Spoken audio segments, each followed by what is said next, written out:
And welcome back. Welcome back. Thanks for joining us here on Locked On Wrestling. It's me, Josh, again. You can call me Showtime Been Done, whatever you want to do. It's my old wrestling days for me. And here today, finally, got a guest in. We'll call him Kevin. We won't dox him, KB. Thanks for coming in, man. So, yeah, we watched Raw. A little bit of a letdown from last week, what you say? Oh, yeah, from Raw after Mania, I would say major letdown. Yeah. I'd say so. At least for me, I felt he probably would have been more aptly named Monday Night Zane, because for random reasons, this guy wasn't on Mania. He really hasn't been involved in much of anything. They had his, feud here recently with KO for the 100th time we've seen that in the last decade. And then really nowhere. Just kind of hanging out in the background. Even showed up last week on Raw, celebrating with Jey Uso for some reason. Really don't think they know where they're going right now. At least that's how it feels where we're standing right now. But yeah, just we'll get into that a little bit more detailed here in a second. But your overall thoughts, without going too deep on Raw tonight. Overall thoughts, I'd say the show was poorly written, and I would give it maybe a D+ for the whole show. Yeah. A big letdown for me, especially with the whole Sammy thing, like you were saying. I didn't see no direction of where he was going, and it was sort of like a fill-in spot, I think, for the whole show. Like they don't even know where the new stable's going. So at least that's the way I felt. Yeah, for sure. Definitely. I was kind of expecting more heat-seeking from the stable tonight. I expected to really let's try to get these guys over as being some tough cookies. Nothing to be messed with. On Raw, and instead it was real confusion to me. I don't know why Sammy's there, why we should care that he's upset with Seth. It was all very strange. Have we ever even known on television that Seth and Sammy were great friends? Besides, maybe in the Indies, but in WWE, have we seen that? Not. I don't remember. Weren't they somewhat feuding while Sammy was in the bloodline at one point? Yeah. That's the last I remember. They never brought up a big friendship. Like they act like they're like. If you would have just watched the show today, you would have thought, oh my God, they must have been best friends like him and KO were in all these segments, but you've never seen that once. I guess they're just going off we should just figure that they've been friends for so many years. Because, they were NXT, like you said, and they've both been on this miserable product for 10 years straight now. How many times have we seen this with Sammy, though? The same storyline with KO, the bloodline. It's the same. It's like so repetitive. That's why I thought at the end of the show, if they're going to do this again, the same segment that I keep seeing, maybe this time he's going to finally turn. So I thought at the end, maybe, there was a chance. Yeah. And even if he would have turned, it would have been a big, nobody gives a shit. Like, it would have killed. They already have killed their heat tonight with all of this. And if you had Sammy turn and go with them, even if let's say he does it in the future, let's say this is something they're just going to continuously kind of build into, and Sammy's like, F it. We'll kind of get in the meat and potatoes of it here in a minute, but yeah, just I don't care about Sami Zayn. I don't know that I ever have cared about Sami Zayn really, outside of when he first came in from NXT, when I actually kind of enjoyed him at that time. He's kind of just floundered as this hobo-looking fella for a decade now. I don't know why. I'm, just another person. And I'll have a great question later for you that I heard on another podcast today. It was so true. It kind of goes back to Mania, people wanting The Rock to be there, or Stone Cold to be there. It's like, in 10 years, is somebody going to give a shit if Sammy shows up to Mania? Is anybody going to give a shit if fucking Seth Rollins shows up to Mania? No. Yeah. How many millions are we going to pay Sami Zayn to show up in 10 years? Yeah. So we'll just dive right on in. It was a lot of show. It seemed a lot longer this week than it did last week, yet the runtime was shorter. It was dragging.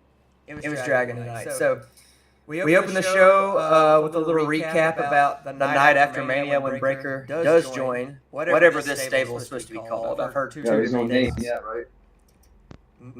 Nothing official. Cole kept shouting out the visionaries of the future or something about the future. I don't know. Like talent of the future. I don't know what the hell they were talking about. But then today online, I actually read and I heard some podcasters speaking on it that Pierce or Aldis put out a video today or something talking about Raw tonight, and they referred to him as the Trifecta of Terror. And I was like, God, that sounds like some WCW early 90s shit right there. Yeah, Dungeon of Doom. Kevin Sullivan gonna come out. I didn't see anything. I never hear that phrase get used once tonight, so I'm assuming that's not going to be the case. Lord can only hope. Another part I didn't understand is you got the best mouthpiece in the business that didn't say one word tonight in the ring, and they were in the ring for what, a good 10, 15 minutes to start, and I don't think Hayden said one word, did he? No, he just kind of pointed around, and then I really don't think I heard much out of him until we got to that segment later on. But Seth Heyman and Seth, a young guy like Ron, right? And then you need somebody to get him over. Yeah. You know, he's got the look, he's got the physical. You know, just get him over. Yeah, and as I'll say, as Seth walked in, the first thing I wrote down is Seth Heyman and Braun opened the show. Seth walks in like an asshole. No persona change after his heel turn. He walked in with that.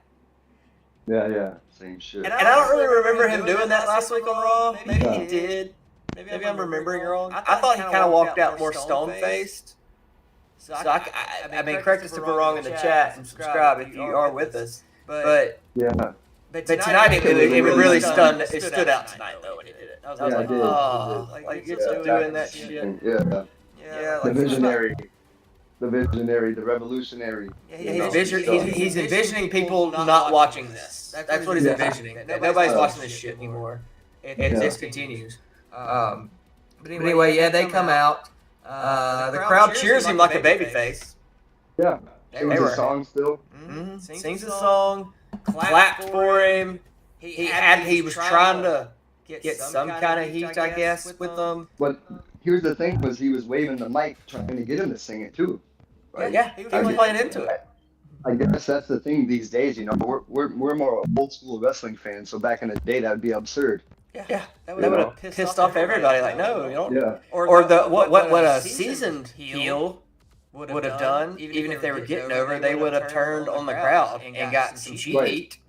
Like, don't sing my effing song. Like, no, you do not sing my song. Nobody from Kansas City, this filthy Mahomes loving town can sing my song. Like, stick some kind of cheap heat on them to get them booing. Like just turn. Act like you're gonna put the microphone up like he does, right? Yeah. But instead of the microphone, put a middle finger and wave the crowd or something. You know? Do something. Or hell, come out.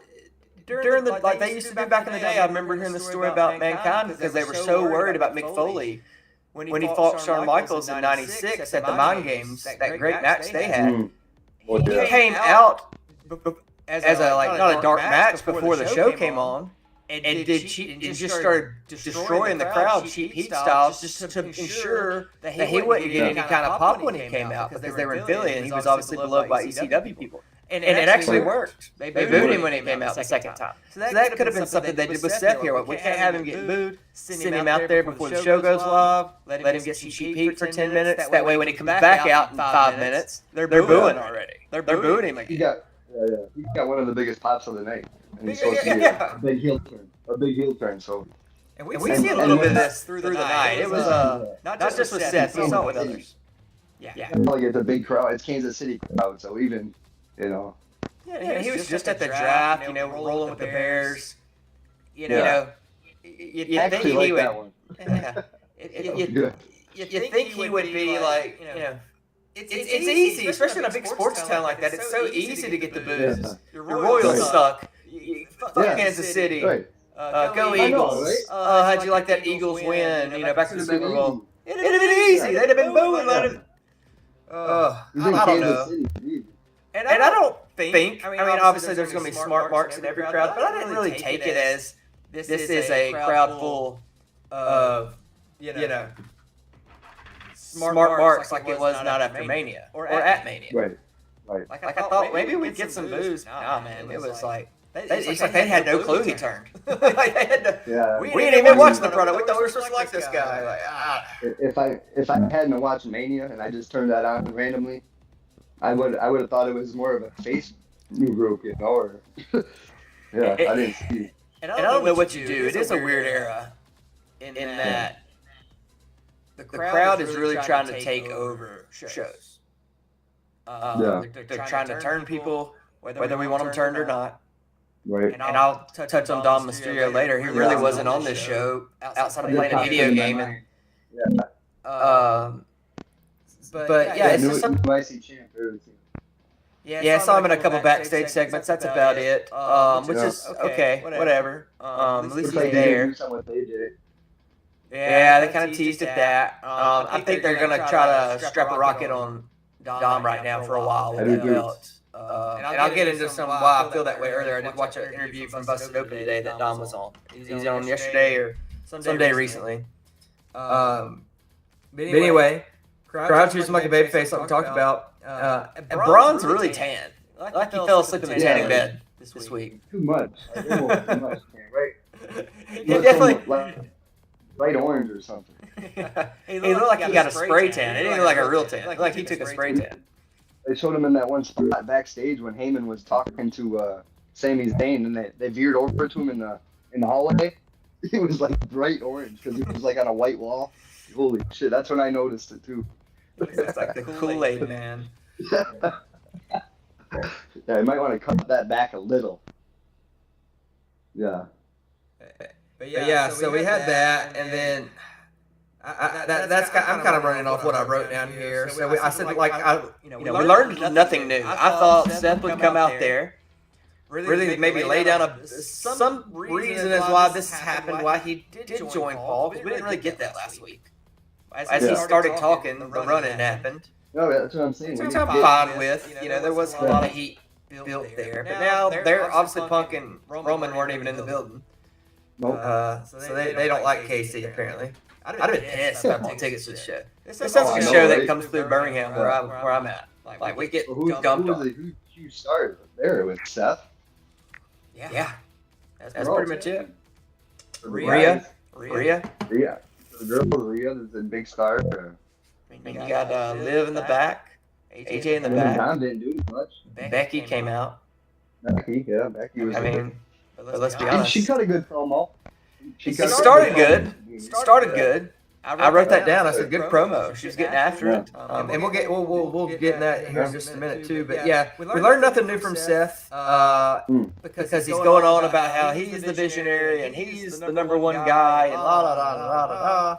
And then watch Mania. Yeah, one of Mania. Like okay, let's move towards Backlash. We got less time to Backlash than we have to Mania. So, Sami Zayn interrupts, as we know.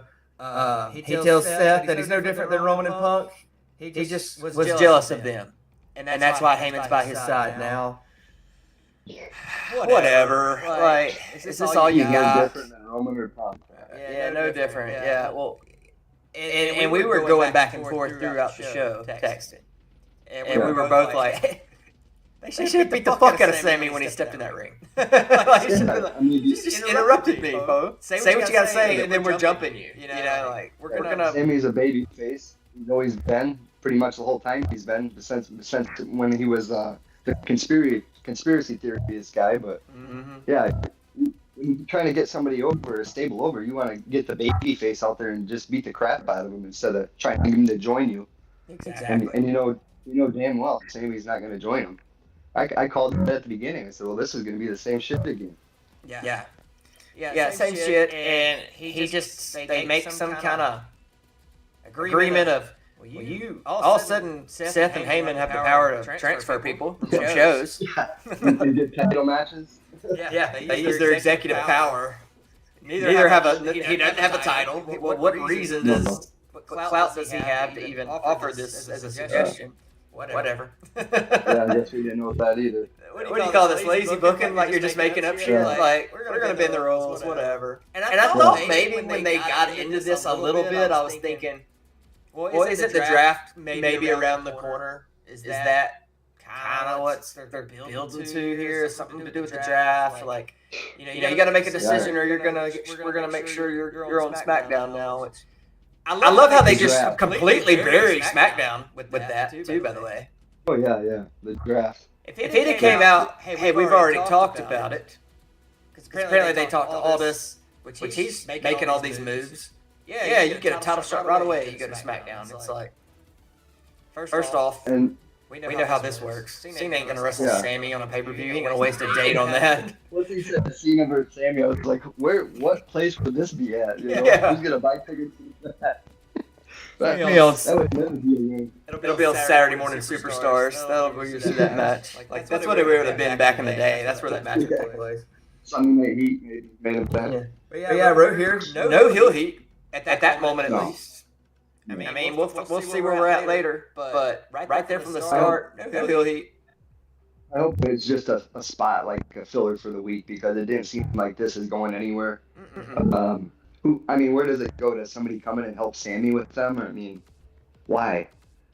Yeah, where we were at last week leaving Raw, it looked like, okay, if there is a match to be built here for Backlash, maybe it's a tag match. Seth and Breaker versus Punk and Roman. And then really the focus would be more on Roman and Punk about how can they coexist, coming out of Mania. They're not even on the fucking show here. Like you said, this was like, who do we have actually here tonight? All right, let's come up with something. And the whole show became Sami Zayn-centric after that. From that moment on. You had mentioned the draft, and I hate it because I couldn't even tell you who was drafted where at this point, because they make up new rules and they need somebody to go this place or that place. So I can't stand it. It's one of my worst shows of the year, but I still watch it, but it's hard to watch because I know damn well I don't care if it's the number 1 pick, number 2, number 3, number 15 to 20. It don't matter what guy, they're going to be on SmackDown, they're going to be on Raw. Yeah. Whenever they need them. And we got thanks for watching B40. We got a comment here in the chat. He thinks Gunther McAfee match. We're jumping ahead a little bit here with this, but I'll bring it up real quick. He thinks Gunther McAfee match is only happening to set up Goldberg Gunther at SummerSlam. Is there enough? No, not instead of, because they announced that McAfee and Gunther would fight at Backlash. He gave him that match. And he's thinking that it's just being used. B40 here in the comments in the chat thinks it's going to be used to set up Gunther and Goldberg. I guess, is there some kind of friendship there with Goldberg and McAfee that Goldberg would care? I think that match, jumping ahead to it, I think it's going to be pretty much a squash match, and he'll be bloodied. Talking about McAfee will be bloodied. Yeah. And then it's got to be a bridge to something, because off the paper, it really don't make sense. None. None. Besides, people love McAfee, so I guess it's going to make Gunther look even more ruthless and, powerful. And I messaged you, during that whole angle, and I told you, and I still stand by what I think exactly what this is. It's merely, we got to sell tickets for Backlash. We need viewers for Backlash. McAfee has a ton of viewers, and he's going to be on his show from now till Backlash, pumping that up, that he's doing this match against Gunther, whatever the hell. Yeah. And it better end like that. It better be a complete squash where he just gets bloody. Cole wants to stop it. Cole gets his, and then I could see if it's a Goldberg, that would be very random as to why he'd be the one coming out. But maybe, I don't know. Is Goldberg actually having a match? Is that really going to happen? Is that something they're going to do? They were talking about a Goldberg retirement match, so that could be a possibility. He should have retired after he about killed Undertaker in Saudi Arabia. To tell you the truth, I think a Gunther versus Goldberg match would probably be pretty horrible. Oh yeah, anybody versus Goldberg is horrible at this stage. Really at any stage. What's one classic Goldberg match? Outside of beating Hogan for the title, which was more about the streak. My favorite Goldberg match was when Kevin Nash beat him. He ended it, yeah. Yeah. But I don't know. I like Goldberg somewhat. I was never truly on board as a kid, but I understood like the excitement of it all, I guess. Yeah. But I mean, who That was cares? good. If he never Yeah. came back again, nobody's upset. No, it's just a money grab. That's all it is. Yeah. And okay, I mean, if that's what B40's calling that, that's a bridge to Goldberg. And I won't disagree with you. I could. Nothing makes sense after this Raw. Nothing makes sense anymore. So it wouldn't make much sense as to why it would happen, but I could see that happening though. I think if you put a retirement match with Goldberg at SummerSlam, it would draw money because he's a household name. You know, you know what I'm saying? For SummerSlam, he would draw some tickets and some viewership. I think he would. And they're doing a 2-night SummerSlam, so he's probably on to something B40 because he said that Gunther and Goldberg had words on Raw a few months ago. So yeah, that was right. That was true. Yeah, so there you go. That could be That happening. was actually that was a good segment. I liked that segment actually because he called him out when Gunther called him out a few months back. It was a good spot. Okay. So yeah, I was a little out of touch with the product there for a little bit, but anyway, we'll move on. We'll get back around to that and touch on that again. Okay. So then we'll roll right into probably your favorite spot of the whole night, Rhea versus Roxanne. Yeah, I love it. Perez. Roxanne Perez, I think she's a shining star. She's coming up. She's got good in-ring work. She's got good psychology. I think she was trying to. I think she had to slow down a little bit for Rhea actually, because she was running. It looked like circles she could either that or she was just really amped because she's on. Yeah, man. She was. It did seem like now that you mentioned that, it seemed like she was running 100 miles an hour. Rhea was a little bit taking it slower.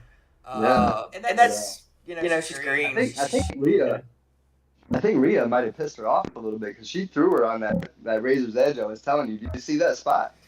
I did. She landed right on the back of her head, man. I kind of feel like that's where you need to land. Sean used to take them like that. There. Or either that or she just wanted to take it that way because it was impressive. Like, I thought it looked good. Yeah, she nailed it with it.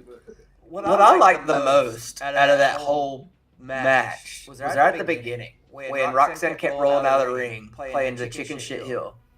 Yeah. Rhea finally turns her back. She sneaks in and chop blocks Rhea. Like I like that. Like that's old school. That's Ric Flair. Working the leg.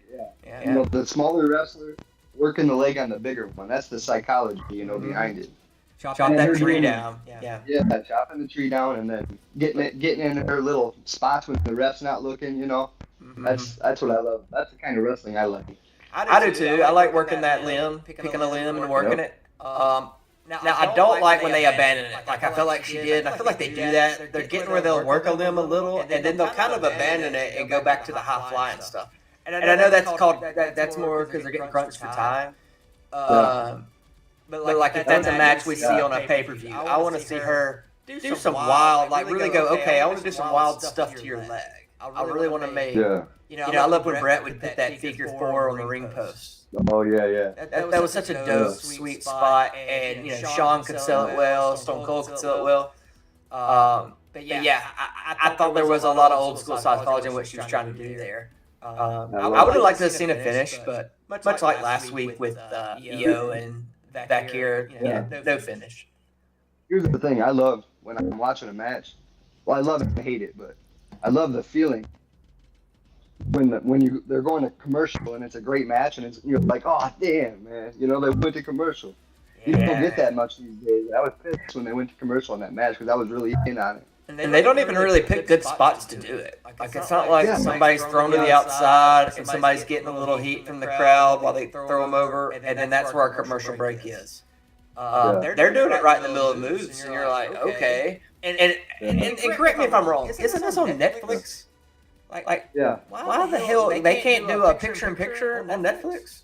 That's what I was thinking too. They must be getting paid an arm and a leg to go to all advertisement all of a sudden. All advertisement wrestling with it. Because I mean, it's like we're already littered with advertisements on the ring. Right. And it's like it vomited on the ring. Yeah. And it ain't like that's something I thought would go away when we got to Netflix. Yeah, I thought, there won't be no ads. That'd be kind of cool. No commercials, and then they can. So, when I was in Asia, I told you I was in Asia last month. Little off topic, but Netflix over there, you don't get the commercials. You watch the whole match. Oh, really? Yeah. So if there's a match actually going on, it keeps going. Wow. You only get the advertisements when there's no match. Huh. That's it. So that's why it should be. They should take it like a normal commercial break. They're acting like, oh God, we got to pay the bills real quick, but this match continues. It's like if the match is going on, we should see it from start to finish, and then, like you said, then take your ad break. Right. Because they can play whatever house music they want for the crowd. Yeah. That whoever wins can like kind of pepper and get some celebration, and then head to the back. And then by the time that's done, the commercial break's over. Now we're back with the announce desk, or the next match is starting up, or whatever segment they want to go into. For sure. The Roxanne match, Rhea. I didn't mind the ending though, even though it was a this DQ and a run in, but I think it made Roxanne look good. You know, she didn't lose. I mean, she looked like $1 million in the ring, and you know, Rhea played a big part in that too. I'm not saying it was just Roxanne because it takes two to have a great match, but I think that was one of the better matches that stood out tonight to me. Oh yeah. It was definitely both women's matches really, because we'll get into that other one later. But yeah, both of these were really good. Like, but yeah, I liked this. Like I told you on text, I don't know if they're just going to be building. Is this all going to do nothing but service a feud to further a feud with Rhea and Io, because they're both over. People like both of them. There's not really a heel in that. So bring in these two NXT girls who are playing the role of heel. They're doing good. And then make it more of a we can't get along. Can we coexist? Can we do a tag match? I don't know if they'll do a tag match at Raw next week, or if they're actually going to push that Backlash. I don't know what they haven't announced nothing. They may tell us sometime this week though. I think they could go to Backlash, man. You know, build another week. You know what I'm saying? Have a tag match there. Yeah, I think they can pull it off and have a great match. Good opener or something. Yeah, and I could see it being one of them things. I'll fantasy book this right now if that's the way they want to go. I could definitely see this being one of them things where the NXT girls, which I did see earlier, they were officially called up today. So they are fully on the Raw roster now. But we'll call them the NXT girls because they're new. So I can totally see this as a thing where Io and Rhea, one of them costs one of them accidentally. I don't think it's going to be a heel move, but they lose on the count of the other one or blame each other. It turns into a blame game, which then gets more physical between the two. And then you set up for that next pay-per-view, which I'm not even sure what that next pay-per-view is after this. Is it Money in the Bank? I guess is where we'll be in June. Yeah, I think so. Yeah, so Money in the Bank. Money in the Bank, and I know they're doing that Worlds Collide, but I think that's an I think that's an NXT AAA thing. That's an NXT AAA, but I think it's Saturday and Sunday. Yeah, that should be a good weekend for wrestling. Oh, is it going to be the night before Money in the Bank? So. Is that the plan? I think so. Nice. Yeah, that'll be a great weekend then. Yeah, I'm looking forward to that already. Yeah, because I know Backlash is on a Saturday, which kind of is annoying. I like the old Sunday pay-per-views myself. Unless it's a two-night deal. Yeah. Maybe it is Saturday. That'd be weird. Well, I know Backlash is. Yeah, Backlash is Saturday, and I'm sure Worlds Collide is probably Saturday or maybe. I have to look at the dates. We'll have to look at the dates later, but anyway, we'll move on. That was a good match. Julia, is that her name? Julia, I think they said, the blue-haired girl. She runs down. Makes a. There was a couple false finishes in there, but Julia runs down, causes a DQ. Io comes out to help make the save on Rhea, which is odd, but okay. She does that. She has an axe to grind, and then they actually end up jumping her, and then Rhea makes the save. So that's where they're going with that. Yeah. Writing's on the wall, pretty much. I don't see any other way around it. Yeah, and I'm sure this is an avenue more so for these young girls to introduce them and get them over, let them play with some of the main event girls, and try to see if they can do whatever needs to be done to belong, I guess, in the eyes of the almighty Triple H. Yep. But we'll see where that goes for now. But and that's what I even wrote. What is this for? Tag match at Backlash. Anyway, so then we get a segment from the Judgment Day, and they're all back there playing a video game. So tough. So fucking tough. This is the same thing, the same backstage segment with this Judgment Day every single week, man. I keep hoping they'll go away. Kind of payoff. I just keep hoping they'll eventually go away and dissolve, like the Bloodline did. What is Carlito doing in that faction, anyways? It's like anybody with any kind of like dark olive skin or It's like how many times have you ever seen Hispanics and Irish people hang out? It's weird. Like it used to make sense when like Edge was in it and he was trying to be all broody, and he invented the Judgment Day and all that. That was his faction. And they for whatever reason can't write themselves out of it. Like you could literally just never put them on TV for a month and we'd all forget they were a thing. You don't have to really have a breakup at this point. I don't know. They keep teasing Finn at like every week for the last month or two leaving, or trying to like put a wedge between it, and then today they were talking behind Dom's back with JD and Finn, and then Liv came up and Dom's right there with the title, like he can't hear him. I don't know. It's just he's playing his game, man. He wouldn't hear it. Yeah, he can't hear him. He's playing his game. Why do they always show him playing the game? I don't understand that either.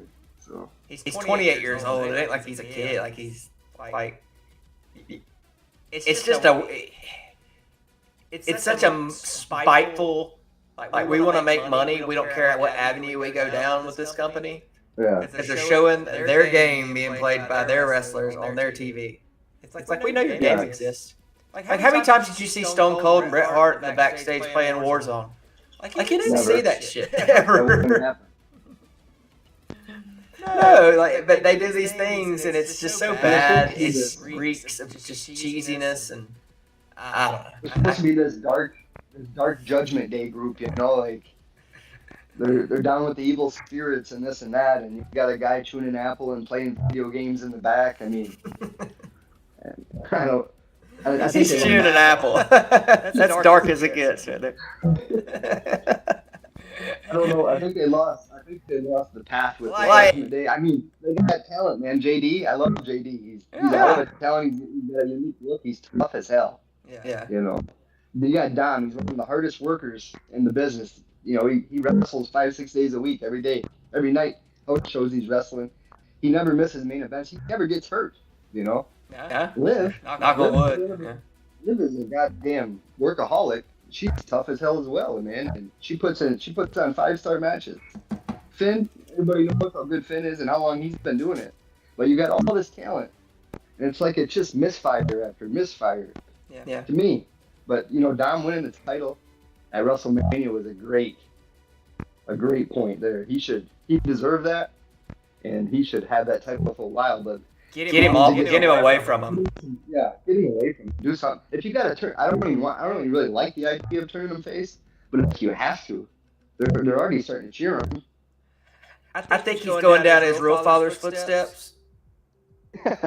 In that, Eddie was pretty much always a heel, but everybody started to like him that he was a babyface, but he was a heel at the same time. He would do sneaky stuff, throw the chair and make everybody the ref think the other guy hit him. Like he was doing heel stuff, but everybody just popped for him. We loved him, and that's kind of what's happening with Dom. I feel like, and it is kind of odd that it's like this Eddie thing. He even tries to look like him, and it's kind of playing out that way in real time, but. Yeah, I'm with you. Like, if we have to have Judgment Day, at least have him doing weird shit. Like, Mankind back in the day, he would be hanging out in a sewer petting a rat. Yeah, boiler room. Yeah, he'd be doing something weird. At least you can't come up with a Ouija board. You can't have him doing tarot cards. You can't have him doing something. Like I can't believe Rhea was with this group at one point. It almost seems like so long ago, but she was actually tied to this for a while.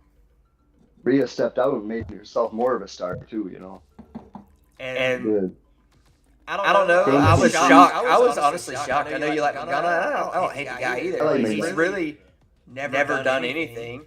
And I was shocked he even came back. I thought they'd release him. I really did. I thought they were. I just thought they were going to be like, we got to get out of this. Let's cut this guy out or send him to NXT.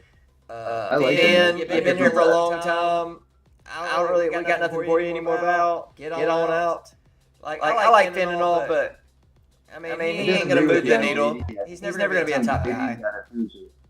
I think JD has a future, and his hard work will pay off eventually if he gets a chance. Yeah, bring them up and put them in places they should be. I'm fine with being in that IC title picture. They kind of blew it with he almost had a chance of being a main eventer. He couldn't stay healthy when his time came.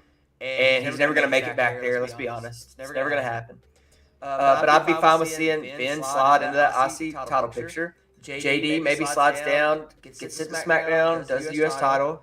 I think that's kind of a good spot for him. They eventually just need to bring a cruiserweight belt into this. I know we got enough belts as it is, but I would love that. There's so many little guys that would be perfect. You know? Yeah, you got a lot of them. Like Dragon Lee, you don't even see him. Yeah, and then hell, I mean, even if, let's say Dom loses the IC one day, he's always got a home. Unless they elevate him further, I don't see that happening. News not yet, unless it turns into a yeet thing where they just kind of go, okay, we're still out of merch. Let's get this guy a secondary title run. I don't know. And Carlito, he's just cashing a check as long as he freaking can. God bless him. He's not doing anything with him. He's just there. He just don't fit in. No. He's like you said, chewing apples. He just appears ringside. Like he'll just be there, and I'm like, out of nowhere, he's just there tonight. I was like, did he come out with him? I don't remember him coming out with him. I'd say a house show, but hell, they hadn't had a house show in a couple of years, have they? Or a year or so. Well, they have a few here and there, but not like they used to. Those were the best shows to go to, by the way. I don't know if you ever caught a house show. That was like, it was like a pay-per-view made for the fans only in that arena that night. A lot more interaction. A lot more matches. A lot more. I mean, I remember the last house show I went to, showing my age here, was in 2012. And my sister, who's now 30, was like 14. And I took her. She was a big Cena fan. And so I was like, I got some tickets. It was like super cheap. I think I paid like $10 a pop. Shows where we come, how far we've come now. And I remember Punk and Daniel Bryan. This is in Punk's when he's still babyface before Heyman got with him, and he's doing a title run. And he wrestles Daniel Bryan, who's very much they're trying to do something with. They don't really know what they're going to do with it. They wrestled for 30 minutes. Had a great match. Outstanding match. Seth Rollins wrestled Dean Ambrose, but it was under the FCW banner at the time. They didn't even have NXT yet. It was being called FCW still.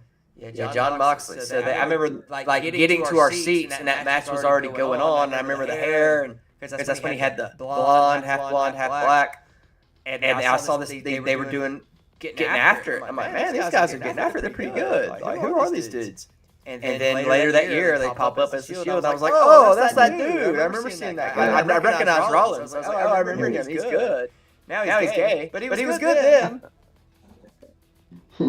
I thought maybe he quit the gay stuff. But no, he's out there dressed like Steve Harvey at the NBA draft. Those pants.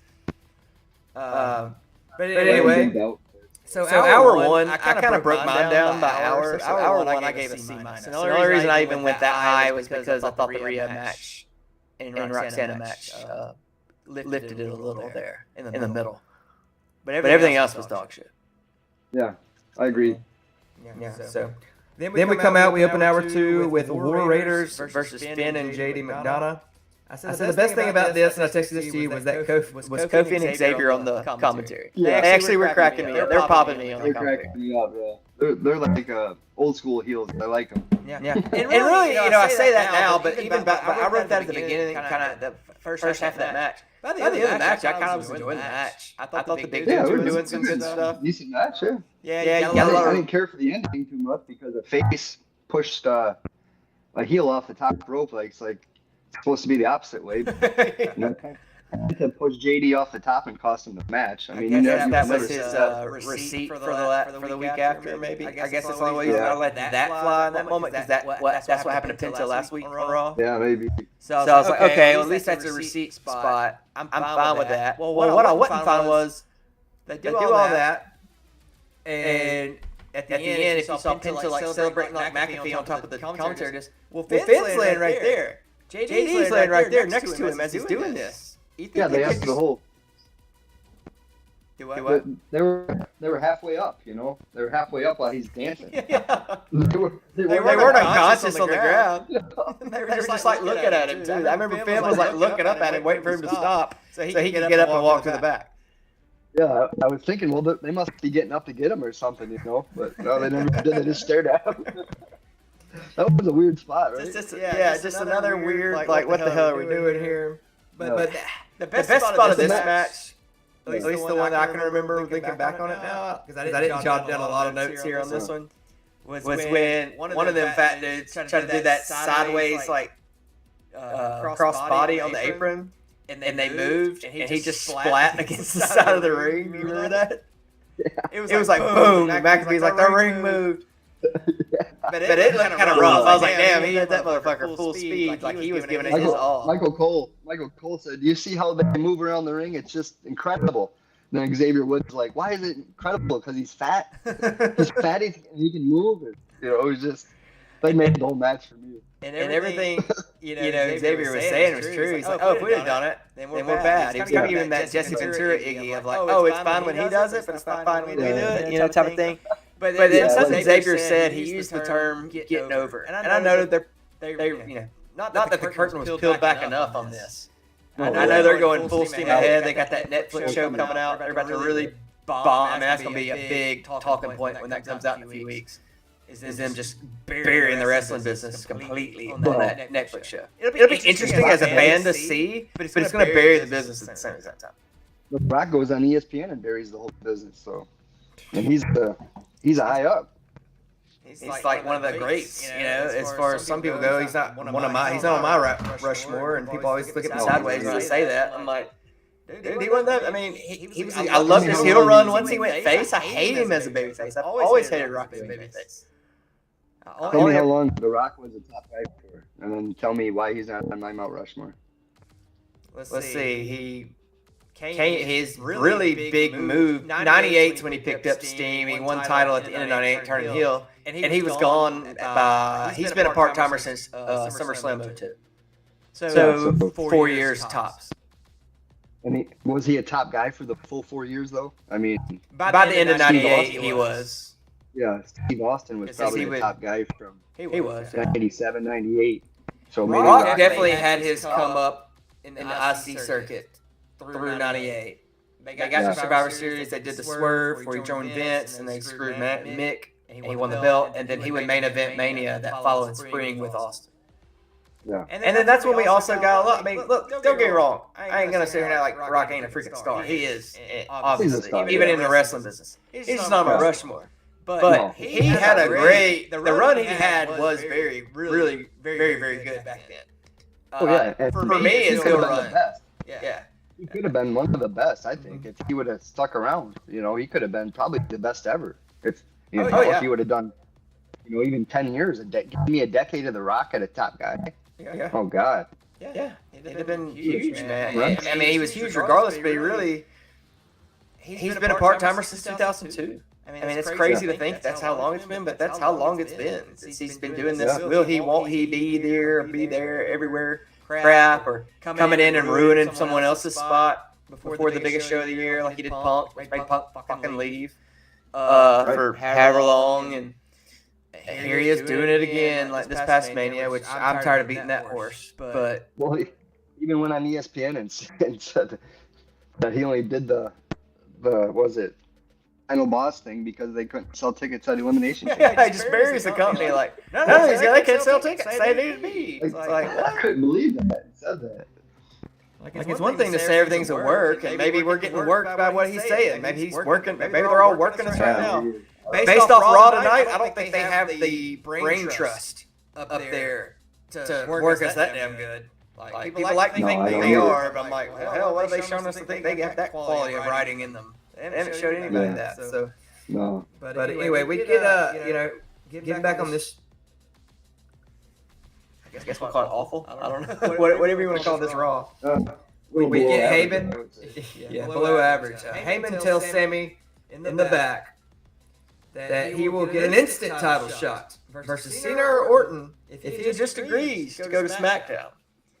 I guess Heyman works with the board of directors. Heyman, I don't know. Heyman's calling the shots now. The creative. Does he got the GMs in his pocket, or I don't know. I've never seen this on the shows. So well, they told us that Seth went directly to Aldis, him and Heyman and Breaker, and Aldis agreed. Yeah, sure. Because he was always agreeing with the. He said that because we've talked to him. Yeah, he said we've talked to Aldis or Pierce, one of them. I'm guessing really? Aldous, because Pierce is out right now, so I'm guessing it was Aldous. I missed that little part then. I didn't hear He it. told them that they went and talked to it, Uh, but they didn't show us. And yeah. Aldous, I like to keep order. He tells you later in the show he likes to control and keep order on his show. So what about this decision shows any order? Like, oh yeah. I'll give him he gets a main event title shot because you don't want him on this show because he doesn't align with you, because y'all are buddies. Like what? It's just so lazy. It's lazy. Yeah. Like good God. And this is what Triple H wants you to shut up and enjoy. The Rock wants you to shut up and enjoy this. You shouldn't have anything to say. Yeah.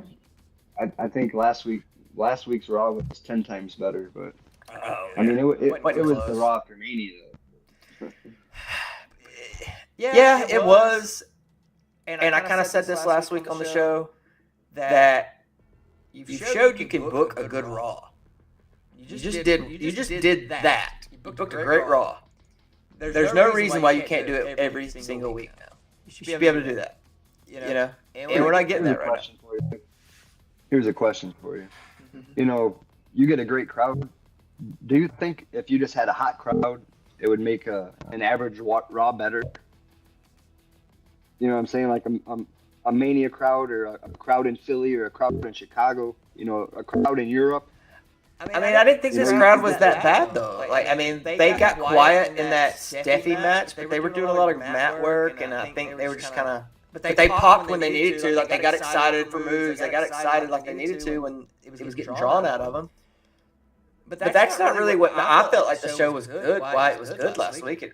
It just... We had some twists. We had some good matches. You know, we had a good angle with Gunther going after McAfee and all that. And I don't know if this is one of them, like, well, we got to kind of tie in loose ends this week, and then... But they didn't really tie any loose ends. It just seemed like this standalone show with this Sammy angle. And it's like you said, I don't see it really going anywhere past tonight. I hope not. Maybe he comes out and screws him later, and that's what all this was about. Let's say Sammy's got an extra grind. He'll screw him at Backlash, or he'll screw him at Money in the Bank, or SummerSlam, whatever the heck. I mean, I think Seth or Braun, either of them would just squash Sammy. As you can see tonight, Braun just squashed Sammy. Yeah, he's really a nobody. So I don't know. We'll see what materializes on that end. But next we get, as I like to call her, String Bean Becky. She's so tiny. She's so skinny. She does not match anybody else in this division, really, in my opinion. She's got a unique look. She's hot. I mean, I ain't sitting there saying I don't think she's good looking or nothing. But like when it comes to the rest of the, you know, roster of women, when you got your big chicks, you know, your Rhea's, your Charlottes, Tiffy, even Tiffany, you know, she's a little bit bigger, I guess you could say. She's just so skinny, it's like she can't bend the ropes. Yeah, I don't even know how she picks people up, to be honest. Yeah, she don't like she has any strength at all, but I guess she's... But anyway, we talked about it. She's got a good, not a bad promo. She comes out. Oh, yeah. She immediately, you know, and this is something I remember me and you talked about it. I know I talked about it with one of my friends. I was like, oh, well, they're going to let us... We'll find out that Becky's the one that took out Bayley. And they didn't really make this... She came out, there's not going to be a whodunit, I did it. It's like, okay, we could have did something with that maybe, and made it a little bit more intriguing. I liked it in a way that it showed cocky arrogance, you know? Yeah. Like, I don't give a shit if I did it, you know, like, fuck you guys, whatever. But so I think right when she said it like that and she got her arrogance, she started getting booed. Yeah. So it did bring her some initial heat, and she started yelling and screaming and getting manic on the outside, and I thought she did well with it. Yeah. And then I think it was a good spot where she got taken out at the end there. I don't care. Yeah. I kind of liked the promo so much from what she was doing tonight that I thought I was hoping that would just be it. She'd come out, cut that, maybe get a little heat from the crowd, because she was really trying to get them to get pissed off at her. You could tell that's why she was getting fiery. But then Lyra comes out, green as goose shit on that mic. Yeah. It got better, but when she came out, she was talking, and I'm like, oh my God, you're bringing it down. Where she was bringing us up, and now here you come. You don't know what you're doing. You have no business being on the microphone. You're bringing us down, and it's like, I thought we were Irish together. Like, Yeah. If You're I'm not my idol. You're not my idol no more. And I'm tired of the nationality. Like, look, most of the people watching this ain't Irish. No, Like, the I don't majority. give a shit that they're Irish. That means Right. nothing to I don't me. care where you're from. Yeah. Yeah, I don't care where you're from. Like, why are we bringing that up? Like, just be like, hey, we were friends or faces. And her reasoning for taking out Bailey, I guess, made sense. They were Yeah. beefed for many years, and that's fine. I didn't hate her explanation. Saying she's better than her and always have been better than her. I liked it. You know? Yeah, I wrote a couple of Irish broads yapping at each other is what I wrote. Because I felt like that's kind of what we got in the end. But again, they did bring it back around even at the end because it seemed, at least for the first half of the show, it was a common theme of the babyface attacking the heel. Babyface attacked the heel again. That happened a lot tonight. Yeah. And I don't know if we skipped over something. I guess we probably did, actually. And we'll go back because we did skip over Logan Paul. My man. He came out. Best heel in the company. At least the best, the only one playing a true heel in the company, I would say. As it currently stands. I think he actually pissed. I was seeing the look on Usos' face, and he looked pissed off when he told him he's done more in this business in 4 years than he has in 15. And Jay's face was. Where's the lie? Well, Jay's what? How many tag titles have they won? Like 12 or something. When's the tag? Yeah, and the whole time the tag titles haven't meant a fucking thing. But I would put the Usos probably in the top 5 tag teams ever. So I think that was a little misleading, but it was a good heel statement. You wouldn't put them in the top 5? No. Ever? No. They got 12 titles. I don't go off to count. No? Cena's got 17. I don't think he's the best champion of all time. Not top I 5. wouldn't even put him in top 5. Not for me. I don't think he's. I'd probably put Cena at 4 or 5 in my top. We'll definitely go through that one day because I'll just sit down and make a list. But I can tell you right now, I can name off the top of my head 5 tag teams I think are better or were better, have more memorable Then the Usos. than the Usos. 10 years from now, let's say the Usos stop wrestling today. You won't remember the Usos in 10 years unless they push them in our face, which they will. But let's say they did. You'd forget about them. Oh yeah, they're Samoan. Anything Samoans getting pushed to the moon, and we'll throw into the Rock is in the ground. What are you thinking? Like Dudley Boys, ENC? I mean, that's Dudley Boys are off the bat. ENC are off the bat. Hardys are off the bat. Steiner Brothers. Harlem Heat. No way. No, we would have to. Steiner Brothers. Over the Usos. Over the Usos? Are you kidding? way. Oh my God.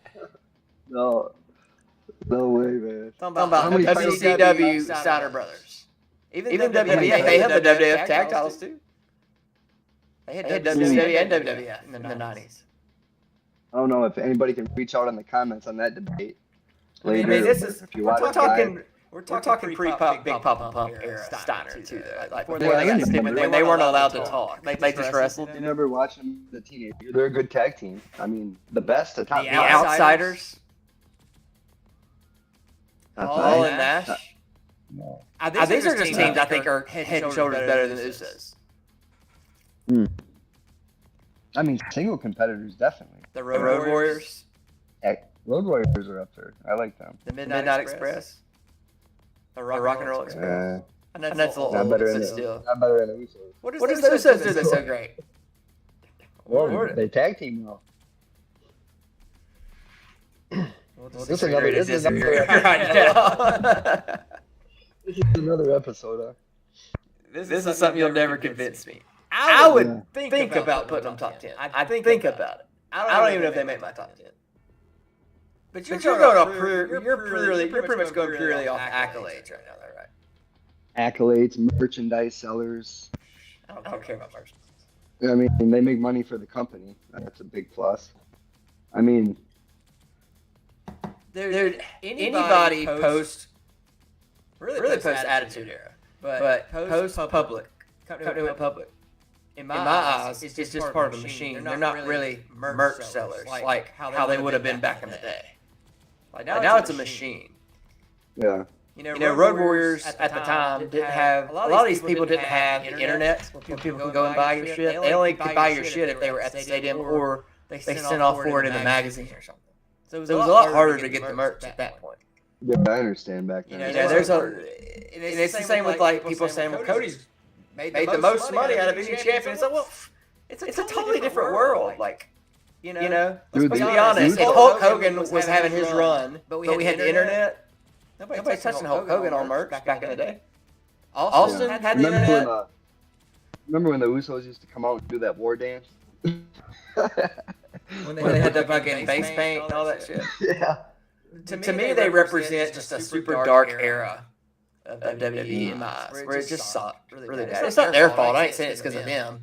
It's just that whole, you had the Roman where he's just terrible. You had Cena where everybody's just tired of his, like really that whole 2010 to like 2015 at the very least, that 5-year gap, it was just really dormant to me.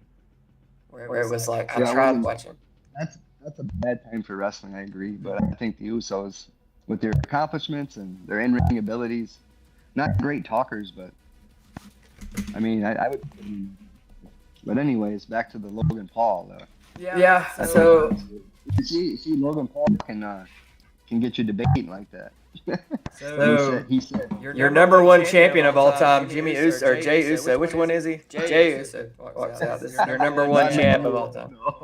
Based off all your reasoning for your rankings, he is the number one merch seller of all time. He comes out, like we said. He's not happy about it. You kind of called it earlier in the day about thinking Logan Paul would get a title shot. You did call that. I'll give you that. You called that straight up. So I was like, I don't know if they'll really do that with Logan. I don't think he's gonna beat Jey by any means, but he's popular. He's got followers. He'll put eyeballs on the business. You know what I'm saying? That people would never watch. Seems to be a running theme here for Backlash, isn't it? Let's get eyeballs on Backlash. I don't know what that's about. But it seems to be the route they're taking with the McAfee thing now the Logan Paul thing. Selling tickets. So I guess Travis Scott. I mean, is he gonna pop up on SmackDown? Well, Travis Scott will show up somewhere in a main event. His music will hit, and he'll walk out really slow, smoking a joint, and somehow he'll interfere. I wish he'd come to Birmingham, Alabama, and do that, because you'd see Birmingham PD arrest him on the spot because marijuana is still the devil's lettuce down here. Oh yeah, that's right. You'd be arrested there, huh? Oh yeah, you get arrested for it here. So I'm here in Michigan right now. You can just go to the store and buy it. Yeah. So it's just not we ain't there yet down here. Hopefully one day. Sure but he could pay the cops off. He's got millions. Yeah, probably. So probably the mayor actually is like this young slick black dude, so he could probably pay the mayor off honestly to get out of it. And again, the Becky spot actually came later, but this is the first instance of where we saw the babyface just straight up sucker punch, sucker kick. Yeah. The heel out of nowhere. It's like, huh? That's a recurring theme tonight. Yeah, and I feel like when I watch some reviews back from other podcasters and stuff, they're going to be saying the same thing of like, what's up? I tell you what. If Logan got him back later, like I said would happen, but I would not doubt it if Logan Paul wins the title at Backlash. That's your bold prediction right now for Backlash? I'm not. We're going to do a prediction show before we get there, but yeah. I would probably say like a 60-40 chance that Jey wins, 60% Jey, 40 Logan, because this little experiment with Jey might be over sooner than you think. Interesting. And that's coming from a guy that says he's a top 5 tag team. But I definitely get to the mic, get nervous too. I can definitely see Jey losing at SummerSlam. For some reason, I feel like they'll at least let him ride with it that long. Because I don't know what, because Backlash, the shot and off. They get what they want, Backlash, right? Can you imagine the next night or Monday, whatever, is it Saturday or Sunday? Can you imagine Monday Night Raw and Logan Paul kicking off the show with, "Hey yo"? He comes out with the title. Oh my God! He's got heat though. Like him just being there. That's what I'm saying. People hate him. They love to hate him. Yeah, And I think he's a likable guy in real life. Like I watched some clips from his podcast. He seems cool enough, and he's obviously extremely talented, very smart dude in real life. Like that's what he's not this. about him. Yeah, he's not a crummy douchebag necessarily. He's a very smart entrepreneur. Yeah. I would be shocked. You'd have to color me shocked because right now, if I'm picking and I feel like I'll feel this way next week. Pay-per-view's next Saturday. Is it next Saturday? Or not this Saturday, but the next. Yeah.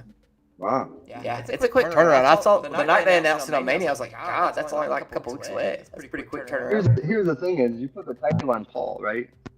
You got a very very popular guy. You know what I'm saying? But has a lot of followers and he's hated. He's a big heel, and you got him going with a face winning the Money in the Bank, or even him going all the way to SummerSlam. You know, as popular as he is, that's a big draw for SummerSlam as a title match. Yeah, they try to work it. I really thought that might be where they'd go. It's like, I don't want you now. I want you on a big stage. I'll see you at SummerSlam, and then Logan rolls out. We don't see him until the SummerSlam build or something. I thought they'd pull a thing like that. It looks like they're going right into Backlash, you know? Mm-hmm. Yeah, it's a quick turnaround. Well, I guess we'll probably get a crown jewel or something before then. If I did. When's the last time we got a quick turnaround for a world title? Last time he wrestled, when he wrestled Roman? Oh, you mean just somebody dropping it? No. It's been a long time. You'd have to go back pretty far, I feel like. Off the top of my head. I remember Dolph had a pretty quick turnaround when he wanted that. It used to happen a lot, back in the day, but I don't remember the last time it was like maybe. I mean, Damian Priest even held the title for. He lost it at SummerSlam. I think he held the title for a good 4 to 6 months though, didn't he? I feel like he went WrestleMania to SummerSlam with it. Because Gunther took it off of him at SummerSlam, didn't he? Or did he take it off of him right before? Or Crown Jewel? I think it was at SummerSlam. Yeah, because that's the Priest run is kind of what I think's going to happen with Uso.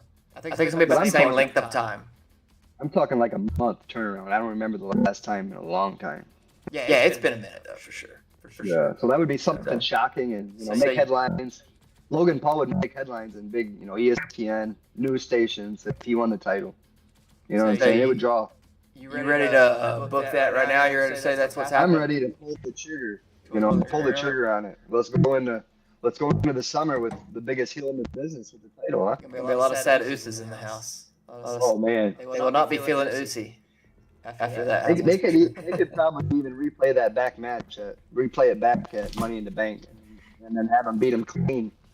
Yeah, that's why I wouldn't mind seeing like a couple of like a 2 or 3 match saga where they go on and maybe you build the stipulations throughout, and maybe we get SummerSlam and it's some kind of big stipulation on it.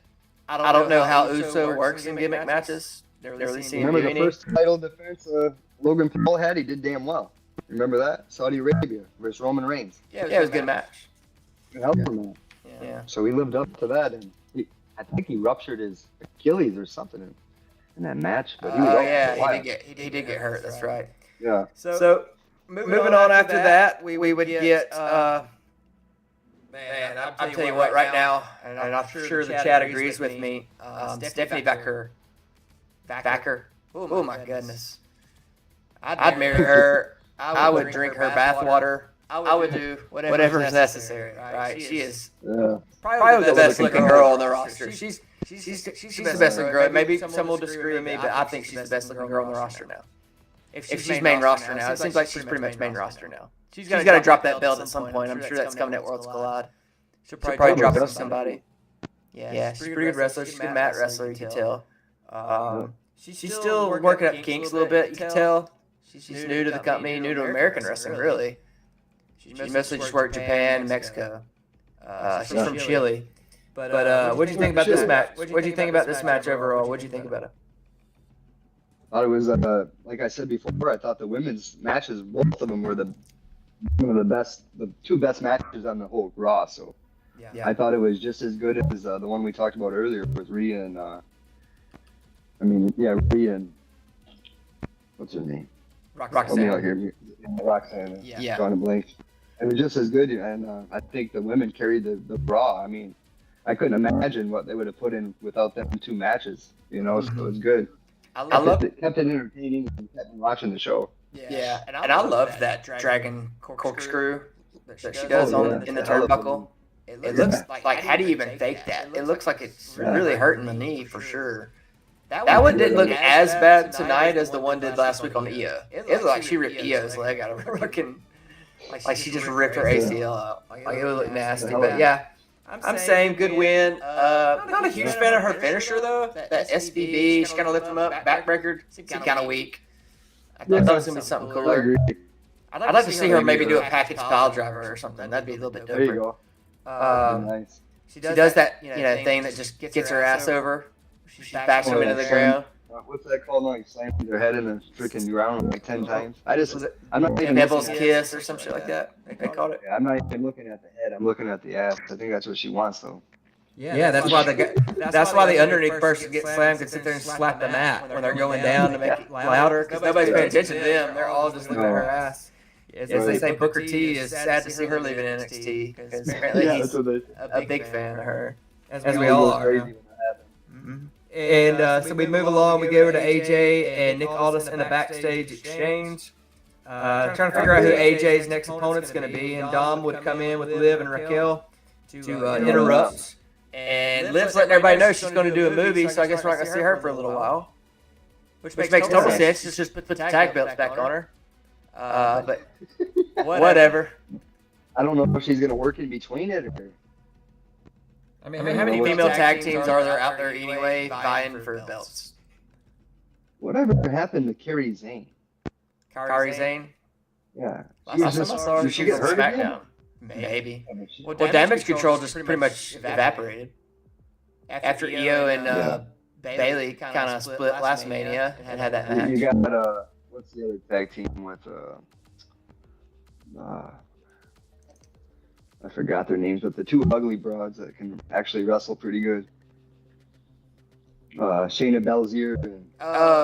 And, they just seem to be hanging out in the back, waiting for somebody to tell them, hey, you can go wrestle. There seems to be a lot of talent just hanging out in the back. They're not really ever getting to be on the card. Almost like they need another show. Mm-hmm. I mean, and we'll kind of get into it more. Because, like, Lyra's got this IC belt. We'll go back to her for a second. Lyra. I mean, there's a U.S. belt. There's a U.S. belt. They took off old poor Chelsea Green, who everybody loves. I don't know. It just seems like there's too many belts. But there's plenty of talent, but it's like, I don't know. These tag team divisions are just, even for the men, they're just non-existent. Yeah, you're right. The War Raiders fought those guys earlier, and it's like, it's only 2 tag teams we have. Yeah, you know? It's like the same 3 or 4 every week. Mm-hmm. Yeah. And so it seems to be that way too with the women's. Like, I guess it doesn't matter if the Raw tag champs leave because there's not really another team out there to face them. And they put a makeshift team together for Mania just to have the match to begin with, which they could have pulled off the whole heel turn with Becky at Mania. There was no reason to lose it and then get it back, and all that. That was weird. The next night on Raw, they lost it and she turned. Yeah, it was like, okay. It just seems like. Triple H has been quoted as saying, "Oh, we're planning all this stuff's planned out a year in advance, a year in advance." Like, there's no way. There's no way. It seems like such last minute thrown together booking on a lot of this stuff. Maybe like some top angles may are being done that way. Outside, even the top angle tonight seemed very drawn together at 3:00 this afternoon. But the whole show did pretty much. Yeah. So then we get a recap of Gunther and Pat's whole altercation last week on Raw. Right when they said they would recap it later, I figured that's what was going to happen about the match coming between them. Something Pat said, and you know what I said? I wrote in here, Pat can cut a better promo than 90% of the roster. He can. Yeah, he's pretty good. He had the crowd fired up. He was, he was spitting game. He was doing great, man. And then And it's always his thing to get on top of the table, so I like he does that every time when he talks. That's his shtick now, and I'm fine with that. But what was funny is, and I was like, he tried to call Michael Cole the GOAT of announcing. Oh yeah. Like, bro. No. I No. would respectively disagree. I'd go with Jesse the Body Ventura. Yeah, it's like, hey, I mean, I could pick 5 more better, but like, whatever. I know he's been the only one any wrestling fan in the last 20 years probably knows, because he's been the only announcer on WWE, but that make him the greatest. But whatever. But they make Cole out to be this little damsel in distress bitch in this whole angle too, of like, nobody messes with my buddy. Like, hey, Cole wrestled at Mania. He can handle Gunther himself, right? He wrestled Jerry the King Lawler. He won. Remember this? Yeah, remember the suit he put on? the orange suit with the little wrestling headgear. Yeah, the singlet. But so yeah, Pat cuts that promo. So we're gonna get, and I want to know your thoughts here. We're gonna get Pat and Gunther at Backlash. I really think what a waste of Gunther. If what the chat said earlier about leading the Goldberg possibly, okay, I guess that works. But Yeah. what's Goldberg gonna do? Squash Pat or squash Gunther for his retirement match? Well, They gonna let Gunther beat him and look strong? that's what I was going to say. Let's say that happens. I would say the right thing to do would be for Gunther to win in a challenge match. Give Goldberg some respect, and don't make it a squash match, but definitely have Gunther win. To pass the torch, so to say, on a retirement match. But yeah, I think that was a good idea from the guy that commented that, and I don't see where else it could go, because what's the point of the match? I mean, it's going to have to be a beat down, bloody. He's going to have to. The only reason you have a match like that with the commentator is to make the guy look more of a savage and just an animal that's just going to destroy him. Because if for some odd reason they have Pat McAfee win that match, that would be the worst booking decision you can ever make. Because where would that go for Gunther? Oh, he's done. He's toast. He's buried. Yeah. Completely Where do buried. you do that? I mean, he's already I think, 1 foot in the ground after losing to Uso the way he lost. The only way you could do that is if McAfee won, you would definitely have to have a rematch of like a no holds barred, or go a step further. But it's stupid to even have him win once. So I really think it's as simple, and hell, they probably don't even have it. But I appreciate the chat, saying it may lead to Goldberg, but I think we're being really optimistic and really giving a lot of credit to the brain trust over there for this writing, because I don't think they're thinking that far ahead. I really think this is all about ratings. I think this is like, McAfee's in the match. He'll be talking about it all on his show. His brother's on their show. They're going to be talking and doing all these voices. And they'll be trying to get everybody to watch their product, do that. And I think that's as far as they thought this thing through. I really do. I think you're probably right, unfortunately. But I'm gonna call this one now. I think McAfee wins. I don't think there's fuckery. I think it's gonna be some schmozzy fuckery, and he's gonna win that way. Oh my god! Because what do you do with that? I mean, I know he's just an announcer, but he's an ego too. He's like, well, what am I supposed to do? Go on my show and tell everybody I got my ass beat by Gunther? What does Gunther do if he loses that match, though? Because if he wins that, takes a 6 month sabbatical and shows up at Survivor Series or the Rumble and as a badass again, and we forget this happened. Yeah, he would have to go on hiatus for a while. Yeah, he would have to. He probably needs the break, I'm sure, but let him take a nice long vacation, heal up, and when we're ready for you, we're gonna bring you back and we're gonna smash you over again, and then figure you back into the WWE title picture, because. Even beating McAfee, what does it do for him? That's why I said he would have to bloody him and pulverize him. If anything, you'd have to make him look more of a savage and just a badass, dude that's just gonna pound anybody that passes him. But if you just make it a regular win, it does absolutely nothing. Yeah. And I know logic doesn't make a lot of. There's never any logic in any of this anymore. Or maybe there never was. I don't know, but. Even let's say Goldberg is the guy that comes for the save, what's the connection that he would want to come save McAfee? Well, you'll know if he happens to be on McAfee's show next week. You'll know. Oh, okay. Goldberg's coming out to save McAfee. Yeah, but like we were talking about earlier, is Gunther called Goldberg out a couple months back, but he called him into the ring and blah blah blah. So it could, he pissed him off from that spot or whatever. Yeah. Well, outside of Goldberg, who makes the save if he's pulverizing McAfee? I hope they don't go back to Damian Priest. God, no, please. He's on SmackDown right now, thankfully. I don't know. He's in purgatory. Give me a face turn from Kaiser. Ludwig. Come on and try to talk sense into him or whatever, you know what I'm saying? Come on, leave him alone. And he snaps and pushes his friend. And when's the last time we've seen Kaiser on TV with Gunther, though? It's been a minute, hasn't it? Say before the Damian Priest feud, I would say.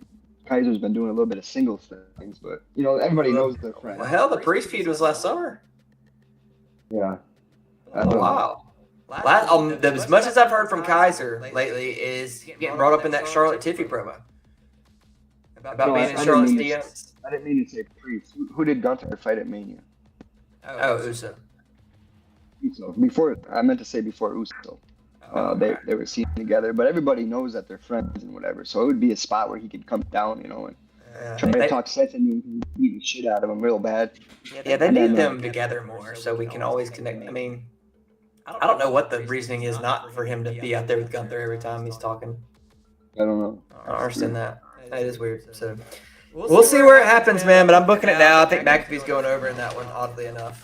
But I wouldn't be shocked to see it go the other way. I just think WWE is so stupid that they will. And really, when I look at this angle from right now, I look at it as they have already booked themselves into a corner somewhat. Because somebody's got to look like shit. You're right. Because McAfee showed you, hey, I ain't going to just let somebody choke me out. So why wouldn't he just be like, why ain't you let somebody beat my ass? I'm going to keep coming for you. Unless you're writing McAfee off TV for a while. But we're not close enough to college football season yet for write him away. Unless he's taking his own little break. We're getting pretty close. When is it starting? August? Late August. Like Labor Day. More Labor Day-ish. There ain't no way they're going to have Cole run in and save him. And they'll want McAfee for SummerSlam. It's a 2-night SummerSlam this year. They're 2-night SummerSlam now. Yeah, I heard that. Yeah. Where are they? Indianapolis, right? It's going to be in MetLife. Oh, MetLife. They get all the freaking great pay-per-views up there. I don't know why they just quit putting pay-per-views on at Garden, I guess. Why can't we have a pay-per-view at the Garden again? I want to see it set up the old way where you see the entrance, like WrestleMania 10 or WrestleMania 20, like you saw the entrance right ahead. I want to see it set up that way. I always liked the long entrances. I always hoped that they would, no matter how big they ever got the company, and I know they lose a lot of money, they're all about that gate, but I wish they'd always bring the 10th anniversary shows for Mania back to the Garden. Like WrestleMania 40 should have been at the Garden. WrestleMania 50 would be at the Garden. But I mean, it's too big now. I don't see that ever happening. Yeah, that'd be awesome. Unless they made ticket prices ungodly for every seat in the house to make their money back. Ticket prices have increased. At least doubled in the last couple of years. So. Oh yeah, the Raw is going to be here in my area in Birmingham on July 14th. And cheapest thing is nosebleeds, and with the pre-sale codes, you got to have the code. And I think it's like 50, 60 for nosebleeds. Which isn't terrible, I guess, but it's like front row would be like 1,200. The last Raw I went to was in 2016. It was the night after Rumble.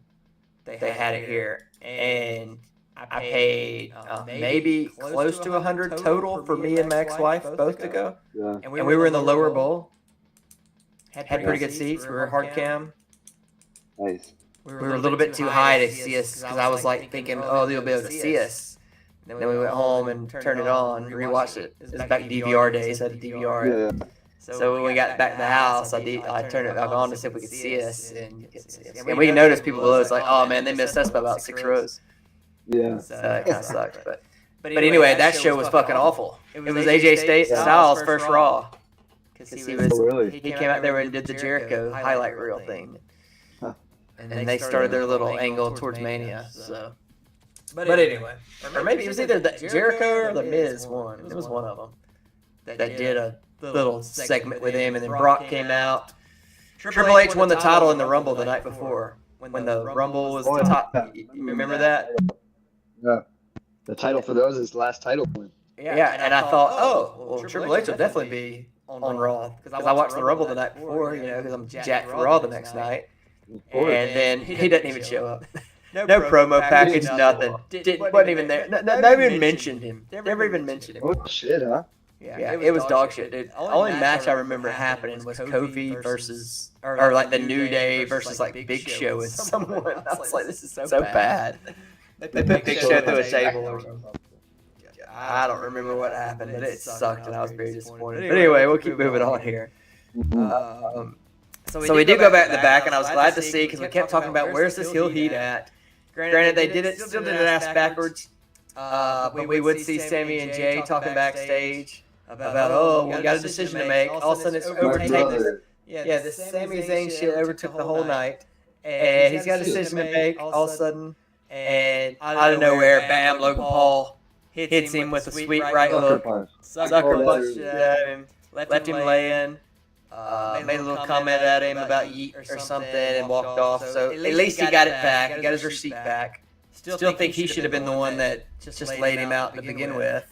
Probably should have just. I would have booked it a little differently. Like, you don't have a yeet promo that night. You don't have anybody calling him out. You just get a sucker punch from Logan. You see him get sucker punched, then you pan up to see, Logan Paul's the one. Yeah, sort of like a RKO out of nowhere, but the sucker punch, and then you come up and see this Logan's face with his arm. Mm-hmm. Yeah, it would have worked. Or if you want to get even cooler with it, they've rushed. Yeet's laid out, Uso's laid out. Everybody's like, oh my god, what's happened? And then there's some kind of door maybe closing. People see that somebody's walked out this door. The cameraman's running out the door, and he sees Logan Paul hopping into a limo or hopping into a car and taking off. Yeah. Like, why did he do that? Okay, then now it's coming out. Then you could even play it through social media some if you wanted. And then you got the question in people's head of why, Is he coming for the belt? Is that what he's doing? Like, some kind of intrigue here. Like, I don't know. Surely there's somebody tossing these ideas around and they're just saying no. That's all I can think. No, but I can't imagine these higher educated people than me. Which I don't know. Maybe most of these writers probably never even watched wrestling growing up. I'm sure. I bet most of them didn't. Yeah. Probably the majority didn't. Yeah, because I feel like if they did, you'd see fingerprints. Yeah. Of past stuff happening, like hey, we can twist this old angle that I've seen back in the day. Because that's what you would see back in the '90s. You'd see old angles redone from the '80s, just in different ways. If you go back and watch a lot of old stuff. Like Grande Americano, like from. What was Hogan when he came back? Mr. America or whatever. Mr. America. Or Blue Blazer. You remember Owen? Blue Blazer there for a while. That sort of makes sense with that. Oh yeah, man. So the final segment of the night when we'll put a button on this thing, man, or a bow on it, I should say. We get Rollins back alone in the ring. For the start of hour 3. I called it hour 3. I thought we were going till 10 because this started at the top of the 9 o'clock hour Central Time. Yeah, Netflix, you never know how long Raw's going to be. So it can be 2.5, 3 hours. No. That's real fun to plan for here for me. Yeah. So I just got to be on alert on reaction night. So Sammy comes out. I wrote Sammy comes out, insults friendship, yada, yada, yada, who cares? A friendship that no fans never even knew existed, that maybe outside of the ring, but inside of the ring, I mean, you never really see them as friends, not in WWE. Mm-hmm. So they're just introducing all this to us like we knew this. Yeah. Like, oh, you were there when my baby was born. Like, why would we know that? Like, this has never been brought up. Like if KO's out there doing something, then we know. Oh yeah, they've been friends. They've tapped into this a lot. Yeah. Now all of a sudden they're such friends that Seth's new Ultra Heat stable won't even really attack this dude because they're such friends. Like, and we're such friends. I'm gonna do you a favor by sending you to the new show and giving you a title shot right off the bat for Cena or Orton. Like what? That was weird. So bad. This is just so fucking bad all the way around. I'm sorry. Like I said earlier, Seth's done this angle 3 times with 3 different wrestlers. I mean, not Seth, Sammy. He's done it with multiple people, and it's always the same thing. They like to get Sammy out for like a sentimental segments, and I don't know. I guess they think he's very sympathetic of a character. Yeah, But I don't think anything they did tonight here with this last segment brought any extra heat to the faction. I think it brought them I down. don't either. Yeah, I do too. I don't think that. I'm less interested in them right here as we talk now than I was this time last week. I was excited for the faction today. I don't even know their name. That's why I'm calling them the faction. I don't even think they have one yet. But I was excited to turn it on and see what happens today. Mm-hmm. But, And now I'm back to like, I don't give a shit if I watch Raw next week. That's how I feel. The whole Raw was Sami Zayn, like the question of what he's gonna do, and to tell you the truth, if he would have joined him, what does he really bring to the stable? I mean, he really brings nothing to any of this. Yeah. And this is a throwaway Raw. This is what you call this, a throwaway Raw. We had the Monday after Raw, now we have the throwaway after Raw. Yeah, throwaway after Mania Raw. Yeah. And I was, because it was such a straw, and I'm tired of hearing, Raw, Mania, Raw, it's always good. It's like, well, they should always be good. It's Monday Night Raw. It should be good every freaking week. It used to be good every freaking week. And I know they're not in a fight for survival like they were in the 90s with WCW and all of that. But why does that matter? I mean, even after the acquisition, there were some really good years of Raw there back in the day. I don't want to sound like an old man that's, doesn't know what's hip, but this is just not good. One thing I can say positive about the final segment or the final match with Sami and Braun is Braun looks like a just absolute beast, destroyer in the ring. Freak athleticism. I've seen that come over more in the match because of how weak Sami is, but other than that, I mean, I'm disappointed that we never even heard Paul Heyman speak, and he's got the biggest mouthpiece, for the stable, and one of the best talkers ever in the history. Yeah. And he didn't even get the microphone today to get the stable over even more. Yeah. And we came out of Mania with that whole angle after night one, and Heyman was the one with all the heat. It wasn't really Seth. Seth didn't do nothing. Heyman's the one that did everything, so he had the heat. And so carry that until Seth is heat. But tonight it was just like, it's like I don't know. It's like I woke up from a dream and like all that Mania heat coming out that last match, and then Monday Night Raw last week. It was all just a figment of my imagination, because tonight it looked like nobody knew what they were doing.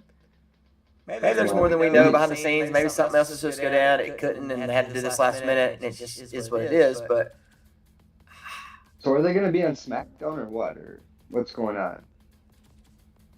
No, they weren't Friday. They weren't on SmackDown Friday, so I don't. So I think they're just a Raw crew for now, at least. Until there's a transfer window, I guess I can go back. Who knows? Yeah. I'm looking at websites right now. I'm in a group on Facebook, and I can't take people seriously. So sometimes they're like, this trio is dangerous, and it's a picture from tonight after they beat up Sammy, and then last week after Roman and Punk.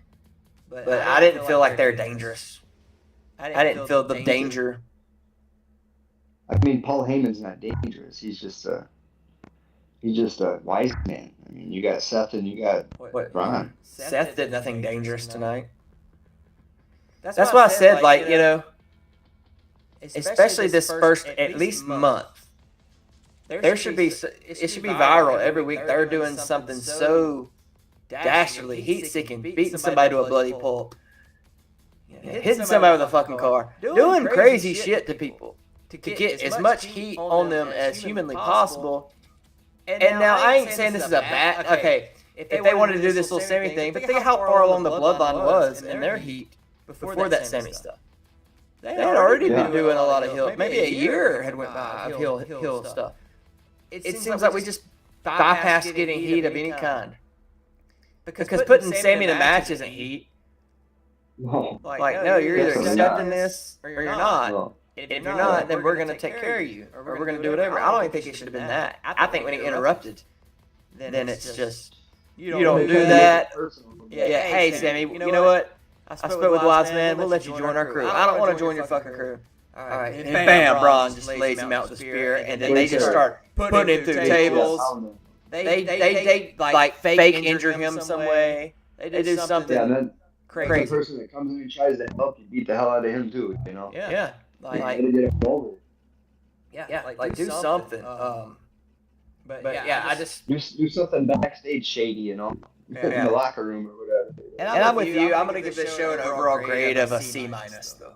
I'm being nice. That's a D plus. It's a D plus. I'll give it C minus because I think the women worked hard in their matches. So, and even though Sammy Braun, that was fine, I guess. I didn't even like Sammy getting offense. Didn't think he needed to. I think he should have just been like a Brock Lesnar style beatdown. Don't give him offense. He's supposed to be, paying a price here for not making the right decision. I don't feel like he did. The spears, that's all he got. I gave him I think it was 3 or 4 spears. Every time they did a spear back, like they were killing him. So Cole's like, stop here, he can't breathe, or he's got. Yeah. It's like no man, like. Oh my God.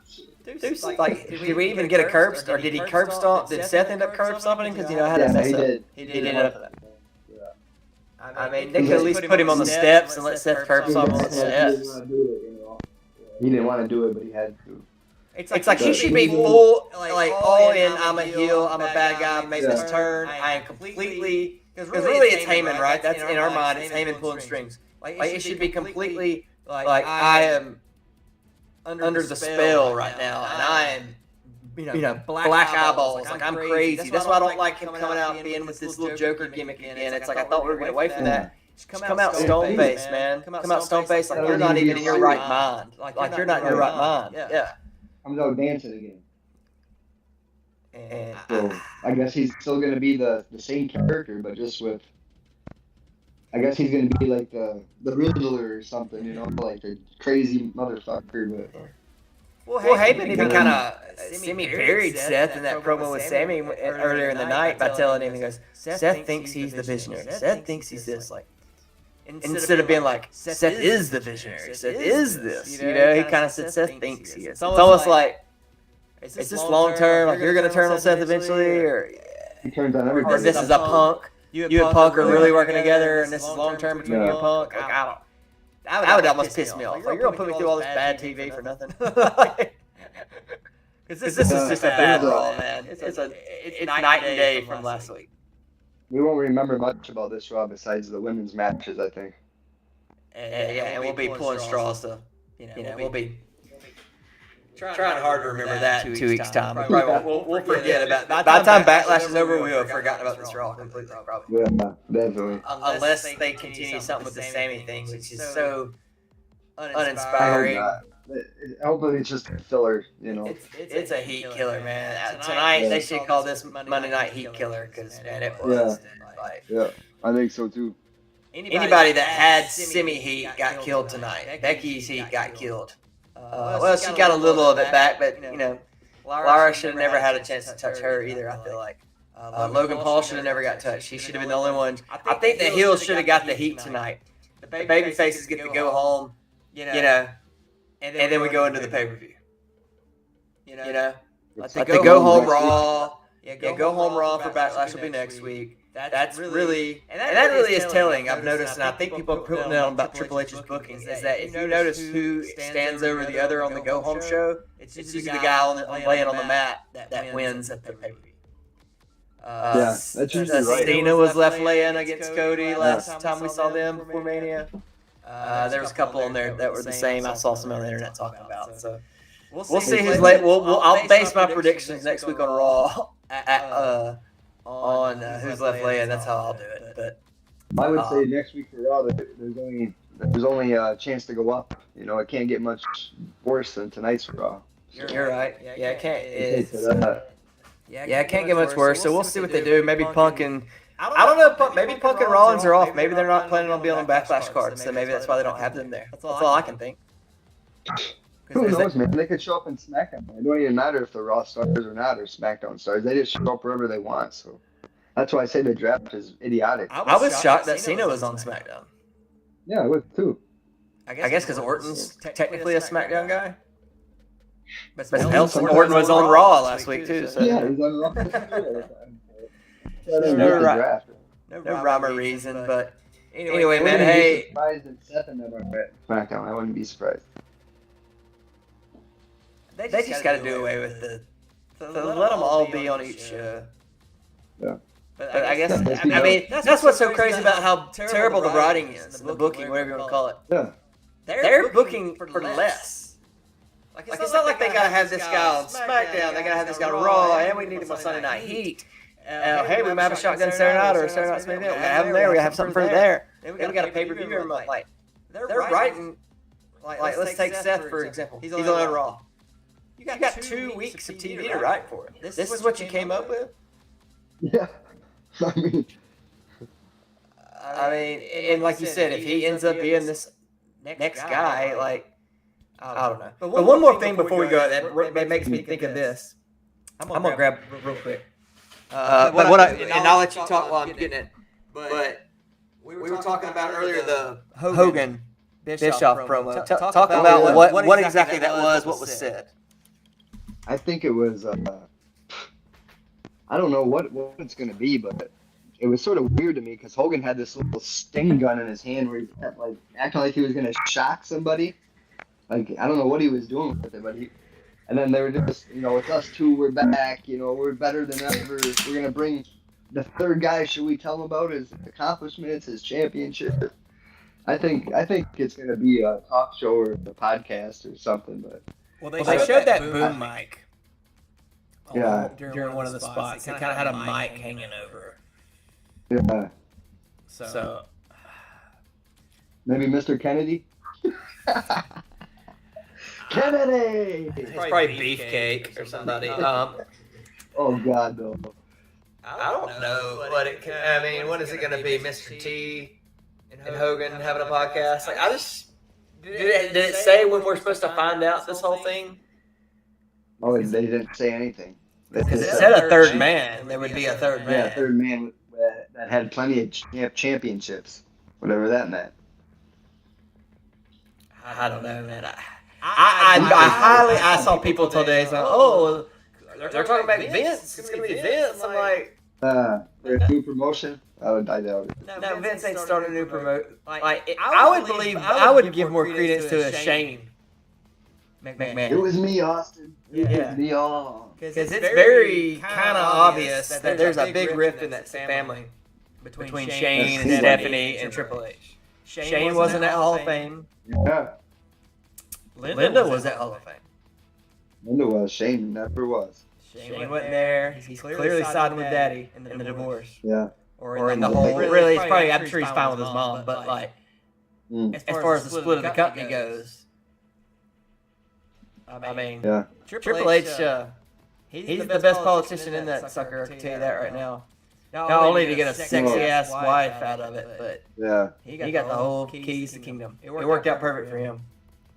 I'll say whatever they got going on, I'm interested because I grew up watching Hogan and Bischoff and NWO and everything, so I'm interested in seeing what it is. But they keep giving little videos, or I don't know how long it'll last. I'm thinking because the way I saw it shared was by that Conrad guy. Oh really? He shared it on Twitter, and that's where I saw it. And he put like the eyeballs emoji, like looking, like peeping, like, oh, what's this? And he's just, I don't know, he's kind of on the downtrend in the world, I feel like, with the podcasting, because he got real hot for a while doing it, but I don't think he made careers. He's really involved with AEW, much more than people think, I think. But he does that StarCast crap. I bet that's what it's going to be. Oh, we're going to do some big show. Because they do have that StarCast when they do the All In Texas. They're going to be able to do that All In. And is it Houston or is it Dallas? You talking AEW? Yeah, they're doing a big show in Texas for All In this summer. I know like nothing about AEW. Tickets are cheap as fuck, too. I bet. I bet they are cheap. Let's see. I'm going to pull up Bischoff's. Yeah, last thing he posts is "We're back." Winky face. Yeah, we're back. So I don't know. Waiting on the third guy. I just don't know what they're up to or if we should care. It was kind of cool though, I must admit, to see them doing the old NWO gag kind of thing. I'd say I care. because of the past, but Yeah. I hope it's not. I hope it's not a major letdown, whatever it is. Like I hope the third guy is actually caliber of like a Hulk Hogan, you know. I could see, Hogan has never really done a podcast. I'd be interested in listening to a Hogan podcast. It'd be full of so much bullshit, probably, but I'd watch. he's always getting buried by everybody, so it'd be nice for him to go, you know what? I'm gonna come out and bury people. Yeah. Fuck Bret Hart.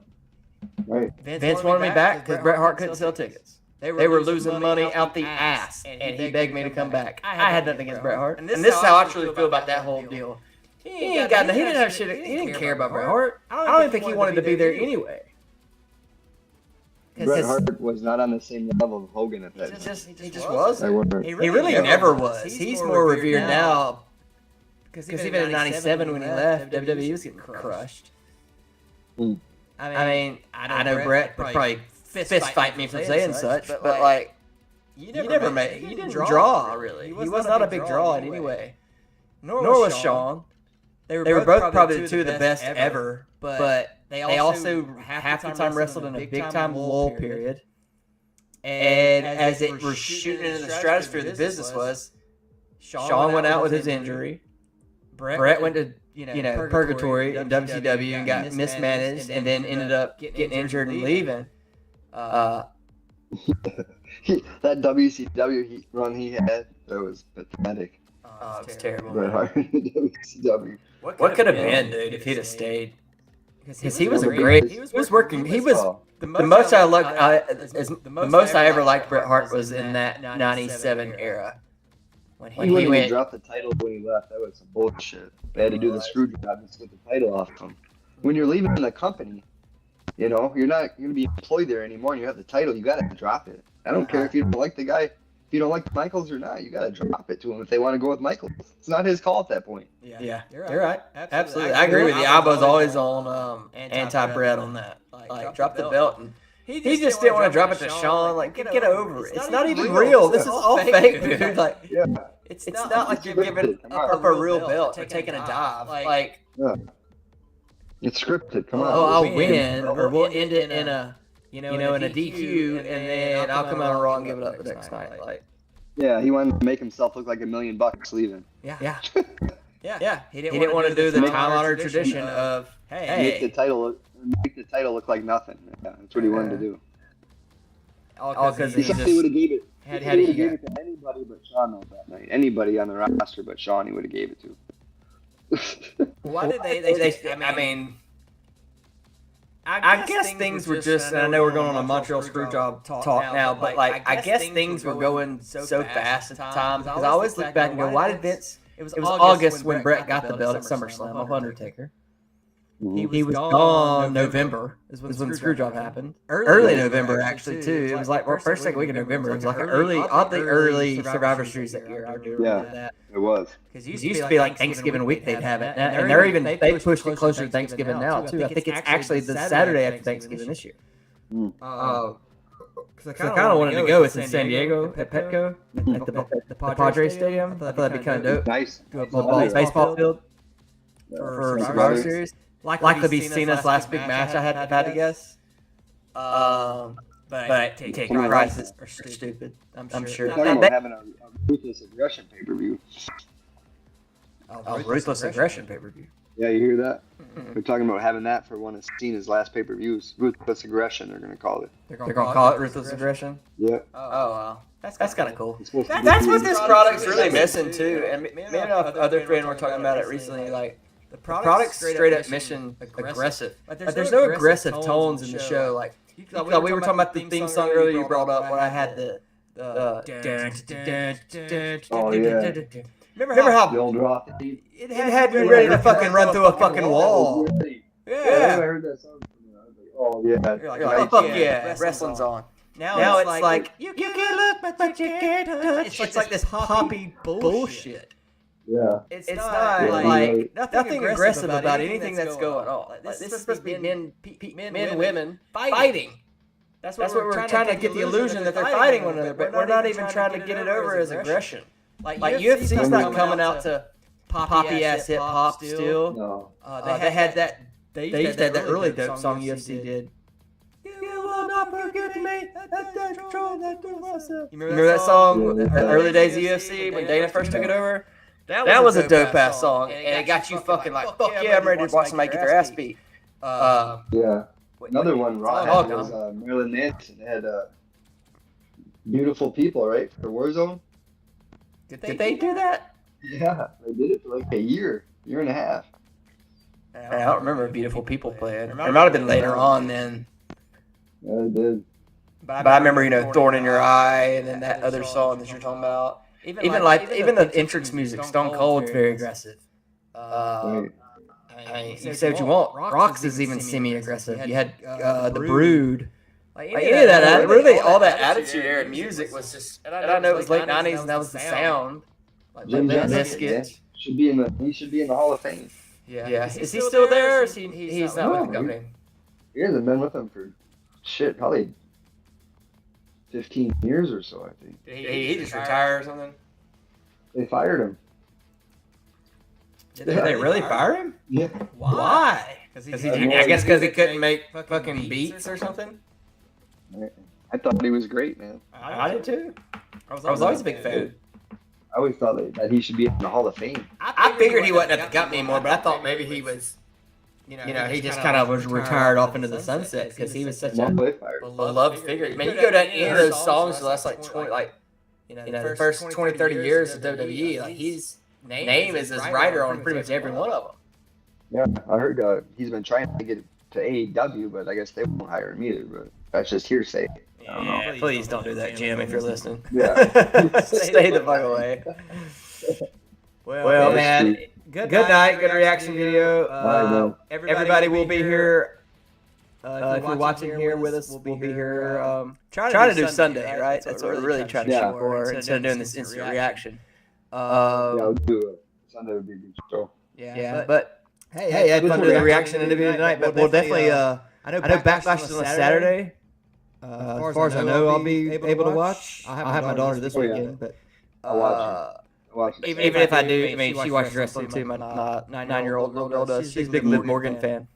But yeah, I'll be doing we'll be doing a live react after Backlash next Saturday. No live reaction Friday. I don't really do SmackDown reaction. I'm not really able to watch SmackDown currently. Nor do I want to. After Raw tonight, I don't know if I ever want to watch SmackDown. It's usually just worse than what we saw tonight. But yeah, should be having another show here Thursday on my channel here, Locked On Wrestling. And you want to plug anything where they can follow you, Kevin, or you gonna set something up? I'm pretty chill on social media. Pretty chill on social media. Well, that's fine. Well, you just find him here every Sunday and possibly Monday as well. We'll work that out. But thanks everybody for joining.